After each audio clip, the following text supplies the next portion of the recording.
De longe, essa é uma das principais queixas que diariamente eu vejo no meu consultório. Se eu pudesse contabilizar ali na semana, vamos imaginar ali 15 atendimentos na semana, pelo menos um terço desses atendimentos é a mesma queixa, que é justamente quando o cuidador vem na consulta, o filho, geralmente o filho ou a filha, e diz assim: doutor, ela não está dormindo, eu não sei o que faço mais porque ela não dorme.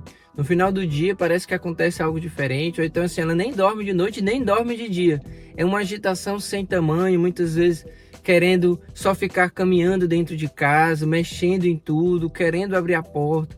Então essa queixa de insônia, o idoso que não consegue dormir, realmente ela é muito, mas muito comum na minha prática clínica.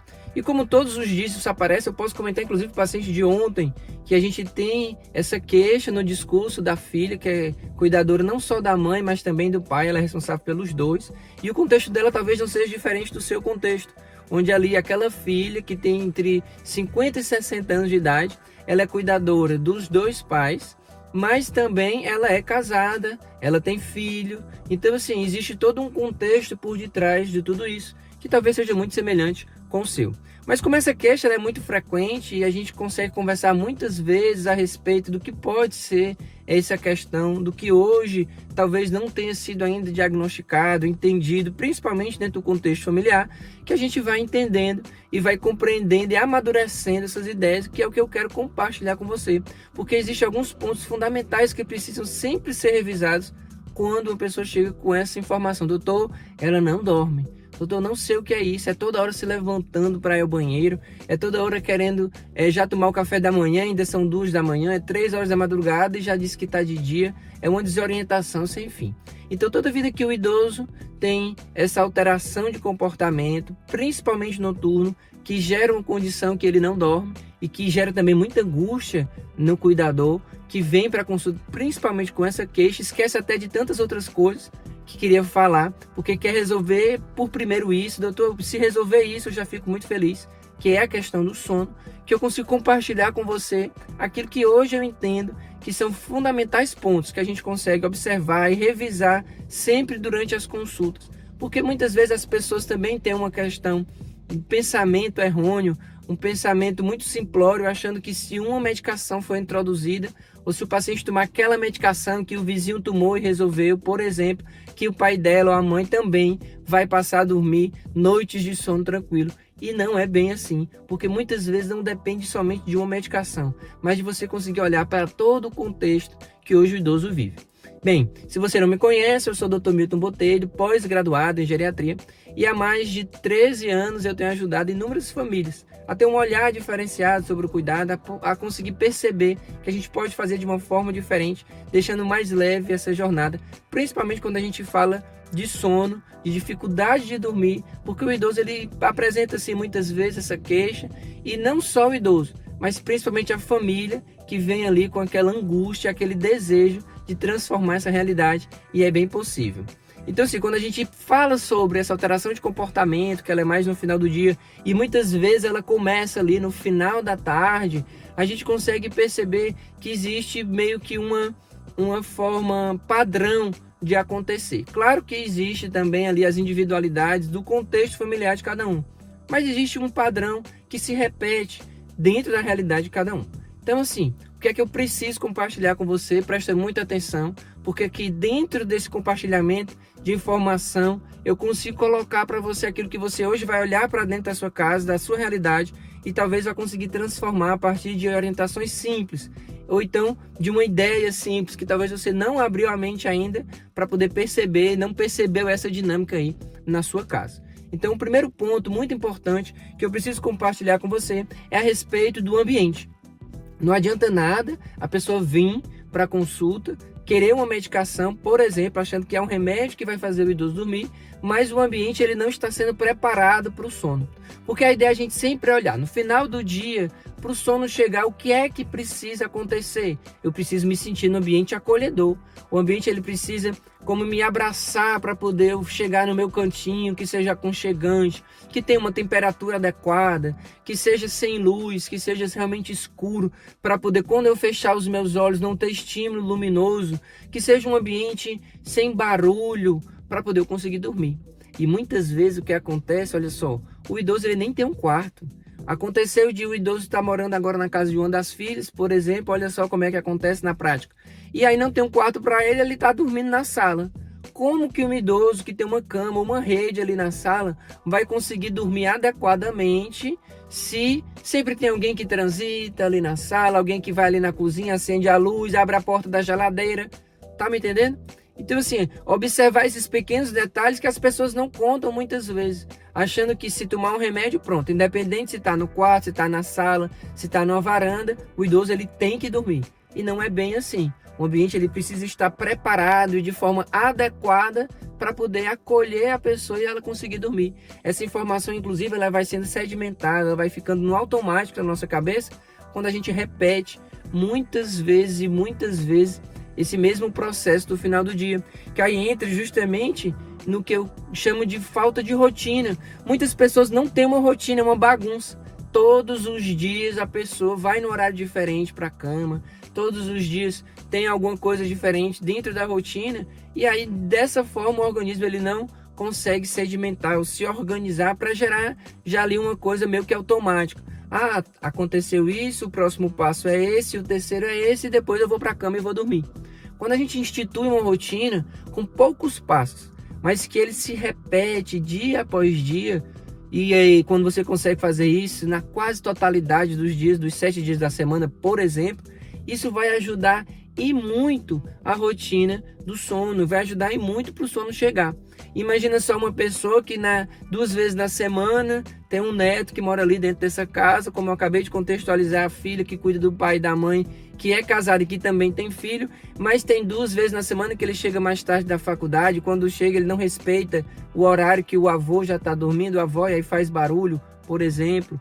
Ou então uma pessoa que cuida hoje, mas que mora uma outra pessoa dentro da casa, que chega para ajudar muitas vezes, que é aquela pessoa que vai dormir, aquela pessoa que muitas vezes que está na escala ali do sono, mas ela não tem hora para chegar, em vez de chegar ali mais ou menos no mesmo horário, para já ir ali conversando com o idoso, talvez participar da última refeição do dia com o idoso, para depois viver essa rotina, para chegar na cama, já chega mais tarde, o idoso já está deitado, aí o idoso desperta porque chegou uma pessoa que vai ficar com ele, que é da família. Ô, meu filho, tudo bom? Como é que você tá? Pronto. Já atrapalhou a rotina do sono. Então eu tô conseguindo aqui, lembrando de tudo aquilo que eu vivo no meu dia a dia, compartilhar com você, situações que talvez seja aquela que hoje você está vivendo e que não parou para perceber que atrapalha e atrapalha muito essa chegada do sono no final do dia. Então, se você parar para perceber, eu já falei 2 pontos bem importantes. O ambiente ele tem que ser acolhedor, vamos recapitular aqui. Então tem que ser um ambiente que não tem iluminação forte, que tem que ser realmente com luz baixa. O ideal, inclusive, quando das 5 horas da tarde, entre 5 e 5 e meia, o ideal é já ter luz amarela, que seja uma luz indireta, ou a luz do teto você pode trocar por aquele ambiente onde o idoso vai ficar no final do dia, por uma luz amarela. Hoje não precisa ser luz incandescente, que gastaria mais energia, mas tem luz de LED também amarela, então de forma econômica você consegue fazer essa transição, mais barata até com a medicação, olha só. E aí, dessa forma, você fazer com que o ambiente seja mais acolhedor, para poder o idoso já ir começando a ter, inclusive, de forma natural, a liberação da melatonina. A melatonina, ela é uma substância que nós temos no nosso organismo. Muitos chamam de hormônio do sono, mas na verdade ela faz um estímulo para que o hormônio que ajuda no sono ele venha a ser liberado. E aí a melatonina, ela só vai ser liberada quando diminui os estímulos de luz branca. Ou seja, no final do dia, até um certo horário, o idoso ele pode sim assistir TV, não tem nenhum problema. Mas se a ideia é dormir 10 horas da noite, até 8 horas da noite, estímulo de TV, de celular, de tablet. Passou de 8 horas, eu não posso exigir que meu organismo, assim que eu deite, ele já vá dormir. Ou seja, assim que eu deite, ele desligue no automático. Não é assim que funciona. O organismo ele vai vivendo um processo de desligamento, minuto após minuto, de forma devagar. E ainda mais quando a pessoa está mais velha. Não posso querer que depois do envelhecimento, o organismo que ele meio que trabalha num outro ritmo, que esse seja somente deitar e dormir. Talvez quando você é mais novo, isso acontece pelo próprio cansaço você deita e dorme pelo cansaço, e não porque veio se preparando e vai vendo aquela rotina, porque é um momento de produção, você está ali entre 20 e 60 anos de idade, trabalhando, você está num outro momento da sua vida. Quando a gente fala de idoso que passou o dia ali de uma forma mais leve, porque é aposentado, ou então porque ainda trabalha, mas geralmente é um comércio ali onde ele trabalha de forma leve, alguma coisa que ele tem dentro de casa mesmo, é bem mais tranquilo. Mas aí se no final do dia não tem essa questão de perceber que o estímulo luminoso dentro dessa rotina que não existe hoje, também faz falta. Então adequar o ambiente, olha só, sem luz, sem barulho, com temperatura adequada, um travesseiro que seja bacana, que seja confortável, nem muito baixo, nem muito alto, um lençol confortável, tudo colabora nos seus pequenos detalhes para o sono ele chegar, porque eu vou estar sendo abraçado por um ambiente aconchegante. A segunda questão é a rotina, horário para dormir. Então, quando a gente fala que o desejo é dormir às 10 horas até às 8, estímulo luminoso, depois desse horário não mais. E aí você pode escolher 3 passos para poder ser repetidos todos os dias. Por exemplo, depois desse horário, já foi o jantar certamente, nesse horário de 8 horas, geralmente é entre 6 e 7 horas o jantar. E aí, depois desse horário de 8 horas, você vai tomar um banho relaxante, vai tomar um chá e vai fazer um momento de meditação, por exemplo. Ou então, você vai tomar um banho relaxante, vai ler alguma coisa, e a ideia é fazer uso de livros que tenham página também amarelada, porque ele não reflete a luz, em detrimento de página branca, de livros ou de papéis, e não ler na tela, porque se a proposta é a partir de 8 horas não ter mais tela, então não na tela. E aí você, então, um banho relaxante, uma leitura e uma meditação, uma oração, ou seja, você escolhe 3 passos e todos os dias começa a instituir. Mas o idoso não tem, hoje ele depende muito de mim, então você começa a instituir juntamente com ele. Você vive esses passos com ele, todos os dias vai viver o ensinamento. E depois de um tempo, esse processo ele vai gerar resultado. Porque olha só, se eu fizer um paralelo com a medicação, que é o que as pessoas geralmente simplificam e dizem, doutor, eu quero um remédio porque meu pai não dorme. E a frase geralmente é essa, doutor, um remédio, ó, meu pai está precisando de um remedinho para dormir. Só que se você perceber que esse gasto de energia que você vai ter com a implementação de uma rotina, de 3 passos diários que se repetem, isso vai gerar um resultado tão extraordinário e que o custo, no final das contas, vai ser muito menor.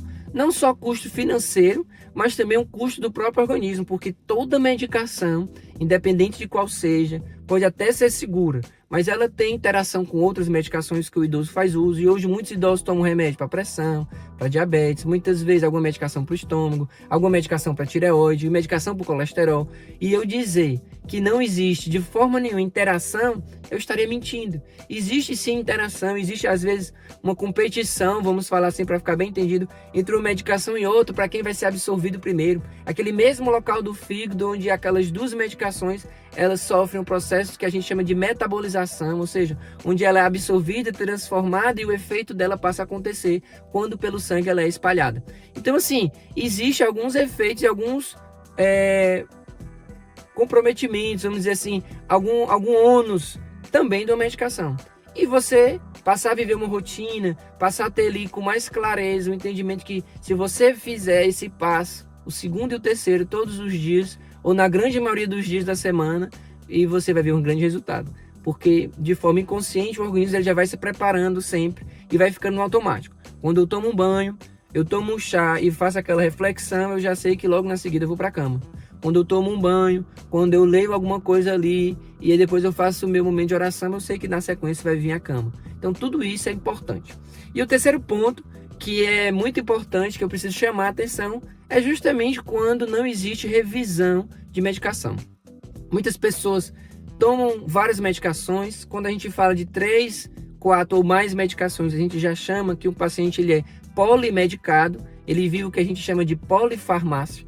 E um paciente que tem pelo menos 4 medicações, se ele não tiver a orientação correta de qual horário fazer uso dessas medicações, ele vai fatalmente incorrer no erro de tomar alguma medicação no horário que durante a noite vai atrapalhar o sono. Porque existem sim algumas medicações que deixam a pessoa mais alerta, aí essas devem ser tomadas no turno da manhã. Existem algumas medicações que aumentam a vontade de fazer xixi porque tem propriedade diurética, ou seja, passam mais ali pelo rim, fazendo com que haja um aumento do volume da urina. Então essas medicações também não podem ser tomadas após 2 horas da tarde. Inclusive tem pacientes que tomam às 14 horas e mesmo assim ainda se implicam, ou seja, reclamam muito, que acordam muitas vezes à noite. Então esses também, por essa sensibilidade, tem que ser de manhã. Então a gente precisa fazer revisão de medicação sempre. O idoso ele precisa pelo menos 2 consultas por ano para fazer revisão de medicação. Porque olha só o que é que acontece, você vai concordar comigo. Você vai para um cardiologista, por exemplo, ele passa as medicações da área dele, depois você por algum motivo precisou fazer uma consulta com um clínico, alguma intercorrência que teve no meio do caminho nesse ano, e aí ele implementou uma outra medicação que pode ser até um suplemento, uma vitamina, algo que você acha inofensivo, mas que você começa a associar medicações e ninguém sabe tudo que você está tomando ao mesmo tempo. Isso é um grande risco, porque se não tem a revisão das medicações por completo, tudo que está tomando e os horários certinho, pode justamente estar acontecendo isso, interação medicamentosa, alguma medicação que depois de um certo horário está fazendo com que o idoso ele fique acordando várias e várias vezes para fazer xixi. E quando eu falo várias vezes, a partir de 3 vezes já é várias. A pessoa não tem uma noite de sono tranquila quando ela acorda mais de 2 vezes durante a madrugada para fazer xixi. Então isso é muito importante, precisa ser revisto. Então, é um ambiente, é uma rotina organizada e revisão de medicação que você precisa prestar atenção aí, se não é isso que está causando hoje essa dificuldade do sono, essa insônia tão relatada aí pro idoso. E uma outra coisa bem importante que eu posso acrescentar aqui para deixar ainda mais rico esse momento de compartilhamento com você, inclusive se você está gostando desse vídeo, se você está percebendo que pode crescer ainda mais, se inscreve aqui no canal, porque toda semana tem vídeo novo. Você pode deixar também o seu like, porque assim o YouTube entende que outras pessoas que têm o mesmo perfil precisam ser alcançadas com essa mesma informação. Você ajuda o canal a crescer e também ajuda outras pessoas que passam por essa dificuldade, que precisam ouvir essa informação, também sejam alcançadas, porque assim o YouTube entrega para elas também. Então assim, uma quarta coisa que eu posso aqui compartilhar com você, bem importante, um quarto ponto fundamental que eu posso compartilhar aqui, é justamente a respeito de alteração de comportamento. A alteração de comportamento, ela vem muitas vezes associada, sim, com a questão da dificuldade de dormir no idoso. Então, quando a gente fala que no final do dia o idoso ele está muito agitado, ele não dorme, ele fica querendo andar dentro de casa, certamente ele tem também alteração de comportamento. Daí porque esses 3 pontos que eu acabei de compartilhar com você, o terceiro deles, que fala de revisão de medicação, ele é crucial, porque se o idoso ele tem alteração de comportamento, o que é que ainda falta dentro da prescrição dele, ou seja, dentro da grade de medicação que ele faz uso hoje, que pode ser ajustada e que pode ajudar nessa alteração de comportamento. E muitas vezes, olha só, a alteração de comportamento não é a necessidade de uma medicação, mas é a necessidade de perceber o que é que o idoso está querendo dizer com essa alteração de comportamento. Muitas vezes ele está ansioso e aí sim alguma medicação que poderia ajudar, mas muitas vezes ele está com saudade porque existe uma confusão tão grande, ele está com saudade do ambiente que ele vivia quando ele tinha 20 anos de idade, por exemplo, quando ele nem era casado ainda, por exemplo, na adolescência, quando ele lembra dos irmãos, ele lembra de um outro ambiente, e daí porque ele fala que quer ir para casa. Embora ele esteja na casa dele, muitas vezes você que é cuidador foi morar com ele na casa dele, ele diz: eu quero ir para minha casa, bora, eu estou precisando ir agora. E aí já começa a organizar as coisas, faz aquela bagunça, faz aquela chantagem que parece uma chantagem emocional, mas que na verdade é porque para ele está tudo muito confuso. Porque depois que o sol se põe, existe o que a gente chama de síndrome do pôr do sol, que na prática ela acontece sim, gera uma confusão ainda maior. Parece que esse escurecimento no final do dia tem muito a ver com aqueles pacientes que já têm algum quadro demencial instalado, ou aqueles que estão começando um quadro demencial. Daí porque falar sobre alteração de comportamento, quando eu falo sobre aqueles 3 pontos que eu acabei de compartilhar com você nesse vídeo, é muito importante porque talvez seja isso que você vai precisar levar na próxima consulta do idoso que hoje você é responsável. Falar como que realmente acontece nos detalhes para poder ser instituído, além de uma rotina que funciona, além de fazer revisão de medicação dele, além de adequar o ambiente que hoje talvez não esteja legal, aí você vê o benefício com cada um desses pontos. Porque infelizmente as pessoas ainda querem simplificar, como eu já falei, numa única medicação, e não é isso que está faltando. Além disso, o que mais? porque você pode até acertar numa medicação, mas muitas vezes a medicação ela corresponde a 50% da estratégia. Os outros 50% da estratégia tem a ver com o ambiente, com o acolhimento, tem a ver com se preparar com uma rotina adequada para o sono do idoso realmente acontecer. Então, dessa forma, eu consigo perceber que a gente consegue evoluir mais e da forma como eu tenho alcançado tantos pacientes que vêm no meu consultório, das visitas domiciliares que eu realizo. Inclusive, eu vou deixar aqui um outro vídeo como indicação para você acompanhar esse outro vídeo, continuar aumentando o seu conhecimento a respeito desse tema, que é tão importante e desafiador para muitas pessoas, mas quando não tem um conhecimento adequado. A gente se vê então no próximo vídeo.